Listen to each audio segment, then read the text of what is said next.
बिस्मिल्लाहिर्रहमानिर्रहीम। अस्सलाम वालेकुम डियर स्टूडेंट्स। पिछले लेक्चर में हमने एल्गोरिदम की कुछ एग्जांपल्स देखी थी, डेटा टाइप्स की बात की थी हमने, और एक एल्गोरिदम देखा था जिसमें हमने कुछ वेरिएबल्स और डेटा टाइप्स को डिस्कस किया था। आज का जो टॉपिक है वो लॉजिक डेवलपमेंट से रिलेटेड है कि आप लॉजिक जो है वो कैसे बनाते हैं।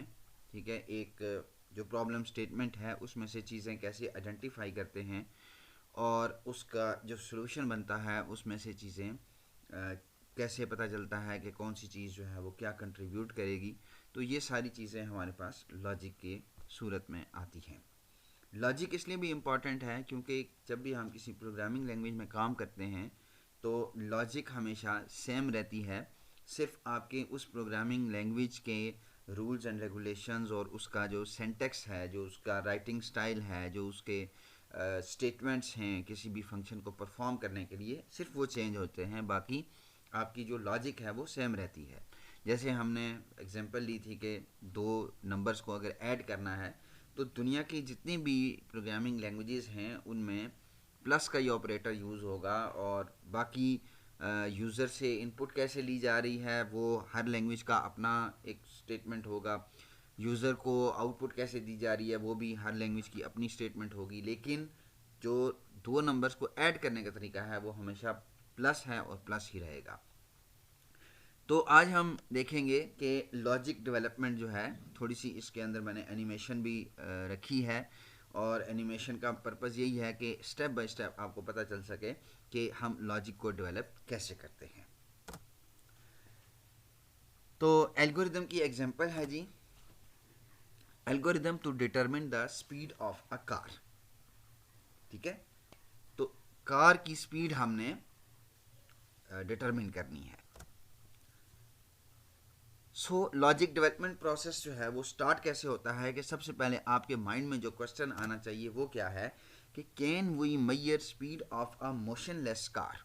एक खड़ी कार है और हम कहते हैं जी उसकी स्पीड अगर कैलकुलेट करनी है तो उसका क्या आंसर होगा जी? उसका आंसर होगा नो।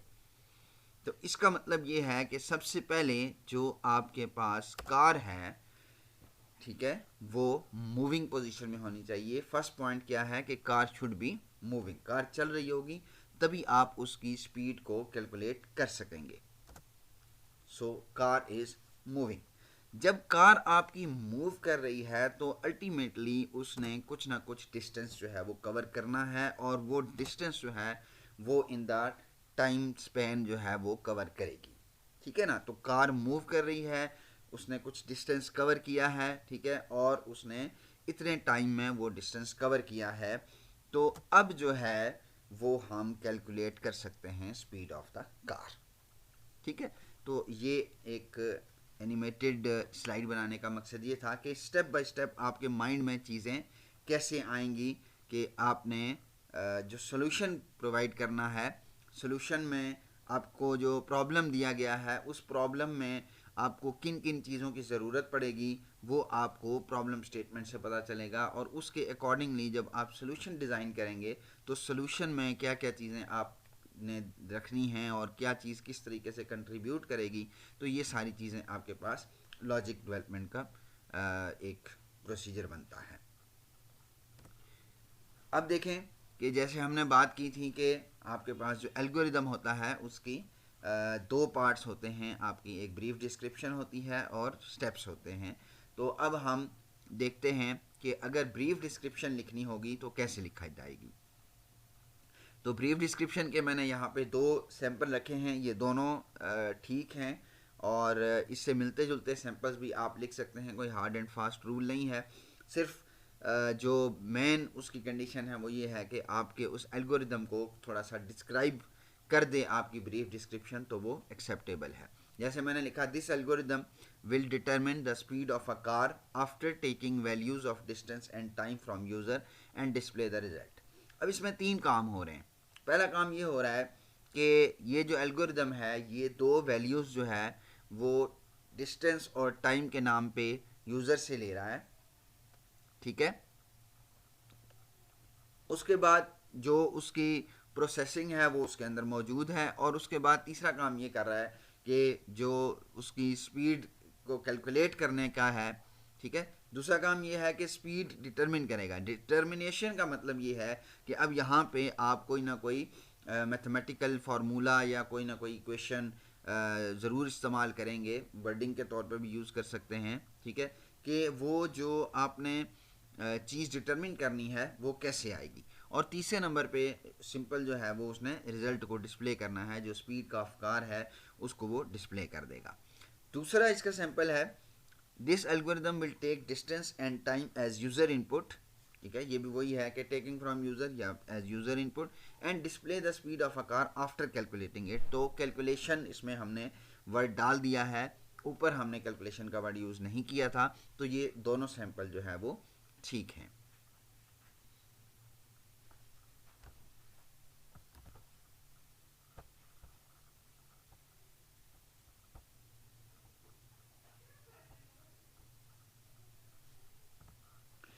अच्छा जी, तो एल्गोरिदम को हम ज़रा स्टेप वाइज देख लेते हैं कि स्टेप वाइज हमारे पास कैसे एल्गोरिदम लिखा जाता है।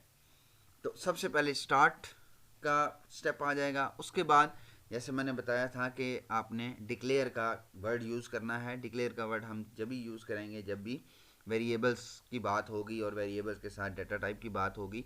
तो हम 3 वेरिएबल्स जो है वो यहाँ पे डिक्लेयर कर रहे हैं, डिस्टेंस ब्रैकेट में डी है, टाइम टी और स्पीड एस। अच्छा, यहाँ पे दो अप्रोचेज़ हैं, ठीक है। या आप डिस्टेंस, टाइम और स्पीड भी लिख सकते हैं, यहाँ पे आप डी टी और एस भी लिख सकते हैं, ठीक है, ये आपकी मर्ज़ी है। क्योंकि अगर आप डी टी और एस लिखेंगे तो फिर नीचे जो आप स्टेटमेंट लिखेंगे वहाँ पे आपको मेंशन करना पड़ेगा कि डी जो है वो किस लिए यूज़ हो रहा है, ठीक है। तो ये हमने यहीं पे बता दिया है कि डिस्टेंस, टाइम और स्पीड के लिए हम ये वाले वेरिएबल्स को यूज़ कर रहे हैं। अगर आप डी टी और एस नहीं भी यूज़ करते तो भी इस एल्गोरिदम पे कोई फ़र्क नहीं पड़ता। अच्छा जी, उसके बाद अगला स्टेप है कि आपने यूज़र से डिस्टेंस जो है वो लिया और उसको डी वेरिएबल में स्टोर कर दिया। इसी तरह यूज़र से टाइम लिया और उसको टी वेरिएबल में स्टोर कर दिया। अच्छा, इसमें यहाँ पे हम ये एज्यूम कर रहे हैं कि हम स्टैंडर्ड यूनिट्स यूज़ करेंगे। जो हमारे पास एक सिस्टम होता है, यूनिट्स का स्टैंडर्ड सिस्टम होता है, जिसमें आपके पास जो डिस्टेंस है वो किलोमीटर्स में होता है, जो आपके पास टाइम है वो आवर्स में होता है, ठीक है। या हम ये भी कह सकते हैं कि यहाँ डिस्टेंस मीटर्स में है और जो टाइम है वो सेकंड्स में है, ताकि जब हम इसकी स्पीड कैलकुलेट करें तो वो उसके हिसाब से मीटर्स पर सेकंड के हिसाब से वो स्पीड जो है वो सामने आ जाए। अगर आप किलोमीटर्स के हिसाब से करेंगे तो किलोमीटर्स को मीटर्स में कन्वर्ट करेंगे और आवर्स को भी सेकंड में कन्वर्ट करेंगे, तो ये एक अलग से एक और एल्गोरिदम बन सकता है। उसके बाद जब आपने ये सारी चीज़ें कर ली, उसके बाद डिवाइड करेंगे आप डिस्टेंस को टाइम से और उसका रिज़ल्ट जो है वो स्पीड में स्टोर हो जाएगा, और उसके बाद स्पीड के कंटेंट्स जो है वो आप डिस्प्ले कर देंगे और इस तरीके से आपका ये एल्गोरिदम कंप्लीट हो जाएगा। अच्छा जी, एक और एग्जांपल देखते हैं लॉजिक डेवलपमेंट की, कि calculate the bill of shopping. Shopping के लिए आप अगर जाएं कहीं, ठीक है, ग्रोसरी वगैरह या जो भी स्टोर से आपने कुछ चीज़ें ख़रीदनी हैं, तो उसके लिए हमारे पास लॉजिक डेवलपमेंट प्रोसेस कैसे स्टार्ट होता है। सबसे पहले आपके जहन में आएगा, can all the shopping items are free. आपको सारी चीज़ें मुफ्त तो नहीं मिल रही। तो इसका जवाब अल्टीमेटली आपके पास आ जाएगा जी, नो, ठीक है। जब इसका जवाब नो आएगा तो सबसे पहले जो आपने चीज़ देखनी है वो है कि the first point is that you should have some amount. तो आपके पास कोई ना कोई पैसे होने चाहिए, पैसों के बगैर आपको कोई चीज़ नहीं मिलेगी। उसके बाद हम कुछ रोज़मर्रा की जो चीज़ें घरेलू ज़रूरत की होती हैं वो हमने यहाँ पे रखी हैं। फॉर एग्ज़ाम्पल कुकिंग ऑयल हो गया, हमारे पास सर्फ हो गया, ठीक है। इसी तरीके से हमारे पास मिल्क के 3 डब्बे हो गए, और हमारे पास यहाँ पे चाय की पत्ती हो गई। तो ये 3-4 चीज़ें हैं, और इसमें अब देखें कि पहली 2 चीज़ें हमारे पास एक एक हैं, लेकिन आखिरी 2 चीज़ें जो है वो हमारे पास एक से ज़्यादा हैं। तो इसका मतलब ये है कि जब हम शॉपिंग करते हैं और उसमें चीज़ें लेते हैं तो हमारे पास 2 चीज़ें आती हैं। एक हमारे पास एक जो है वो एक आइटम जो है वो आता है, फिर उसकी यूनिट प्राइस आती है, फिर उसके साथ क्वांटिटी आती है कि हमने वो आइटम कितनी दफ़ा लिया है, और फिर हमारे पास जब उसका बिल बनता है तो वो बेसिकली क्वांटिटी और उसकी यूनिट प्राइस को मल्टीप्लाई करने के बाद जो आपके पास आंसर आता है वो आपका बिल बनता है। तो जब ये सारी चीज़ें आपके पास आ जाएंगी तो अब हम कैलकुलेट कर सकते हैं शॉपिंग बिल जो है कि हर एक की यूनिट प्राइस और उसकी क्वांटिटी के हिसाब से बिल क्या बनेगा। अब इसकी अगर हम एल्गोरिदम डिस्क्रिप्शन देखें तो एल्गोरिदम डिस्क्रिप्शन में सब इसके भी 2 सैंपल मैंने बनाए हैं, ठीक है। आप को बल्कि इनवाइट करता हूँ मैं, इसके अलावा अगर आप लोग इसका बना सकें तो ज़रूर मुझे सेंड कीजिएगा, आई विल अप्रिशिएट इट। तो पहली जो ब्रीफ डिस्क्रिप्शन है वो है कि this algorithm will calculate the total bill of shopping and subtract it from the amount taken from the user and display the result as return amount। ठीक है, यानी उसने टोटल बिल ऑफ शॉपिंग जो है वो कैलकुलेट करना है, जो यूज़र से अमाउंट ली है उसमें से उसको माइनस करना है, और अगर जो अमाउंट है और जो बिल है उसमें कुछ डिफरेंस है तो जो आपके पास अमाउंट वापस आएगी वो रिटर्न अमाउंट होगी।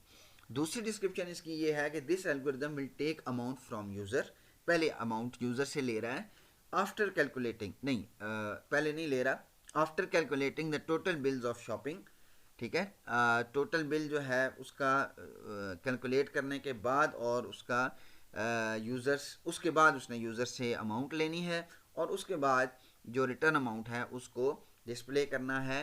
कैसे करना है कि वो सब्ट्रैक्ट करेगा उसको उस अमाउंट से जो उसने यूज़र से ली है। तो ऊपर वाली 3 लाइनें और नीचे वाली 4 लाइनें बराबर हैं, उसमें कोई जो है वो 2 राय नहीं है, ठीक है। लिखने के तरीके मुख्तलिफ हो सकते हैं और आप इसको और भी जो है वो तरीक़ों से लिख सकते हैं। सिर्फ आपका जो फोकस है वो ये होगा कि आपका जो प्रॉब्लम्स है, प्रॉब्लम स्टेटमेंट है, उसका जो सोल्यूशन है उसकी समरी आपके इस ब्रीफ डिस्क्रिप्शन में मौजूद होनी चाहिए। अच्छा, अब देखें यहाँ पे हमने एल्गोरिदम, सॉरी ये ऊपर स्पीड ऑफ अ कार रह गया है, ये algorithm to calculate the shopping bill था, इसको मैं करेक्ट कर देता हूँ।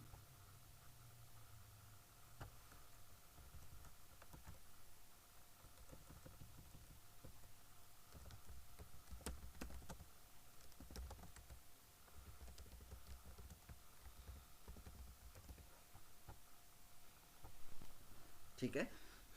अच्छा, अब इसमें हम देखें तो हमें वेरिएबल्स की ज़ाहिर ज़रूरत होगी, ठीक है। और यहाँ पे देखें एक बहुत ज़्यादा जो है वो मैंने नंबर ऑफ़ वेरिएबल्स इस्तेमाल किए हैं, उसकी वजह मैं बताऊंगा।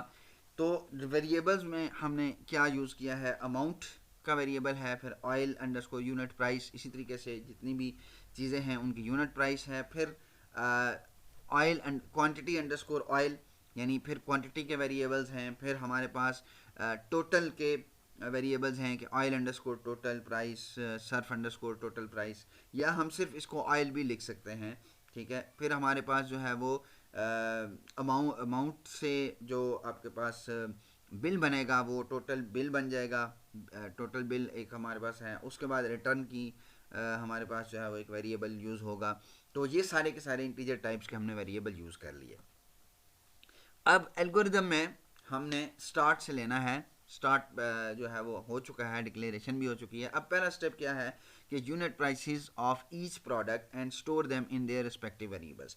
अब यहाँ आपको आइडिया होगा कि मैंने इतने सारे वेरिएबल्स क्यों लिए।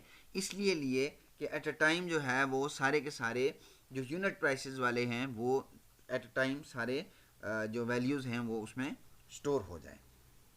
दूसरे नंबर पे quantity of each product user से लेनी है और वो भी हमने स्टोर कर देनी है सारे रिस्पेक्टिव वेरिएबल्स में, तो क्वांटिटी वाले जितने भी वेरिएबल्स हैं उनमें ऑटोमेटिकली वो सारी वैल्यूज स्टोर हो जाएंगी।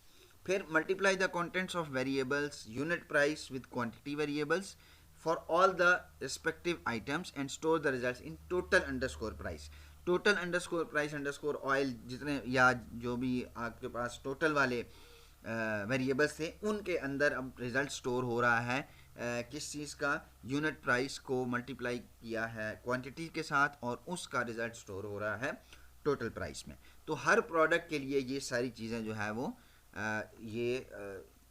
सारी कैलकुलेशंस हो जाएंगी। उसके बाद जब आपके पास ये कैलकुलेशन हो गई तो अब आपने टोटल जो प्राइस है, जो बिल है, ठीक है, उसका जो है वो कैलकुलेट करना है। और वो कैसे होगा कि सारे जो टोटल प्राइस वाले वेरिएबल्स हैं उनको आप ऐड कर लेंगे और उनका जो सम है वो टोटल बिल में चला जाएगा। अब आपके पास यहाँ टोटल बिल जो है वो कैलकुलेट हो चुका है। अब आपने यूज़र से अमाउंट लेनी है, ठीक है ना, अमाउंट यूज़र से लेनी है और उसके बाद उसको जो यूज़र से अमाउंट ली है उसको अमाउंट वाले वेरिएबल में आपने स्टोर कर दिया। फिर जो टोटल बिल है उसको आपने अमाउंट से डिडक्ट करना है, सब्ट्रैक्ट करना है और उसका जो रिजल्ट है वो किस में चला जाएगा, वो आपके रिटर्न के वेरिएबल में चला जाएगा। और आखिर में यानी आप रिटर्न को जब आप डिस्प्ले कर रहे हैं तो इसका मतलब है कि आप पैसे वापस कर रहे हैं और इस तरीके से ये आपका पूरा एल्गोरिदम ख़त्म हो जाता है। अच्छा जी, तो ये हमारे पास आज का जो लेक्चर था वो लॉजिक डेवलपमेंट से था और इसी तरीके से आप डिफरेंट जो है वो बना सकते हैं, डिफरेंट प्रॉब्लम स्टेटमेंट्स बना सकते हैं। आपने फर्स्ट ईयर सेकेंड ईयर में फ़िज़िक्स पढ़ी हुई है, केमिस्ट्री पढ़ी हुई है, उसके न्यूमेरिकल्स आप देख सकते हैं। उन न्यूमेरिकल्स को आप उसको पहले इनफॉर्मल वे में लिखें, फिर उसकी प्रॉब्लम स्टेटमेंट लिखें, फिर उसको उसका सलूशन बनाएं। तो इस तरीके से जब आप काम करेंगे तो आपकी एक बहुत अच्छी एल्गोरिथमिक बेस बन जाएगी और बाद में आप कहीं भी किसी प्रोग्रामिंग लैंग्वेज का कोर्स अगर कहीं पढ़ते हैं या कोई और किसी का एल्गोरिदम बना हुआ देखते हैं तो आपको फ़ौरन माइंड में आ जाएगा कि इसमें क्या क्या चीज़ हो रही है और इसमें अगर कोई कमी है तो आप वो कमी भी बता सकते हैं। लेकिन ये सिर्फ आपके उस प्रैक्टिस पे बेस करता है कि जो आप इस ड्यूरेशन में करते हैं जब तक हम ये एल्गोरिदम का टॉपिक पढ़ रहे हैं।